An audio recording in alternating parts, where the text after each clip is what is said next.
ईडीबीसी course के तहत part 3 में आज आपको हम कोई भी व्यवसाय की स्थापना करते हैं, किन प्रमुख बिंदुओं को हम ध्यान रखना चाहिए या कैसे व्यवसाय की स्थापना की जाती है एक उद्यमी के द्वारा, उसकी प्रक्रिया को संक्षेप में समझाने का प्रयास करूंगा।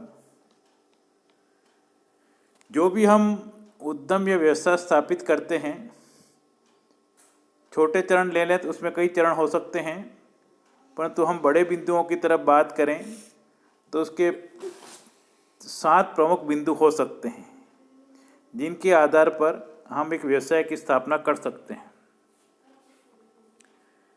पहला बिंदु है इसमें संसाधनों को जुटाना। जो कुछ भी आप उद्यम शुरू करना चाहते हैं उसमें सबसे बड़ी बात ये होती है कि हम किसका उद्यम शुरू करना चाहते हैं, क्यों करना चाहते हैं और उसके लिए हमें किन किन संसाधनों की आवश्यकता पड़ेगी। उसके बारे में पूर्व में हमको विस्तृत सर्वे कर लेना चाहिए और उसके अनुरूप तैयारी करना चाहिए। दूसरा है उद्यमिता अवसरों के लिए पर्यावरण की जांच करना। पर्यावरण की जांच करना, इसके संदर्भ में 2 प्रमुख बिंदु आते हैं, बाहरी पर्यावरण और आंतरिक पर्यावरण। इसमें पर्यावरण के संदर्भ में हम बात करें तो शॉर्ट एनालिसिस टेक्निक यहाँ पर हमको प्रयुक्त करनी है, जिसमें 4 प्रमुख घटक हैं, स्ट्रेंथ, वीकनेस, अपॉर्चुनिटी और थ्रेट्स। इन प्रमुख चारों बिंदुओं को, इसको SWOT कहते हैं, उनके बारे में हमको विस्तृत जानकारी कर लेनी चाहिए और उसके आधार पर हमको हमारे उद्यम की स्थापना करनी चाहिए।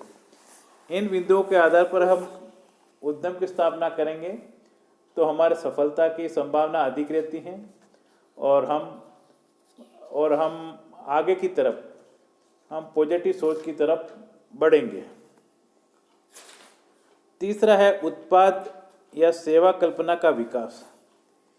कौन सा उत्पाद हम तैयार करना चाहते हैं, कौन सी सेवाएं हम देना चाहते हैं या लेना चाहते हैं, उसके बारे में पूर्व में हमको एक हाइपोथेसिस या उपकल्पना का निर्माण करना चाहिए, जिससे हम आगे बढ़ सकते हैं।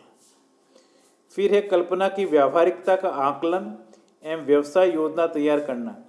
जो भी हमने कल्पना की है, जिस उद्यम की स्थापना हम करना चाहते हैं, जिस उत्पाद को हम हमारी यूनिट में, हमारे प्लांट में हम तैयार करना चाहते हैं, उसको हम अब क्रियान्विति देंगे, उसको कार्य रूप में हमको डालना है और उसके अनुसार हमको विस्तृत योजना तैयार करनी है, जिसके आधार पर हम आगे बढ़ सकते हैं।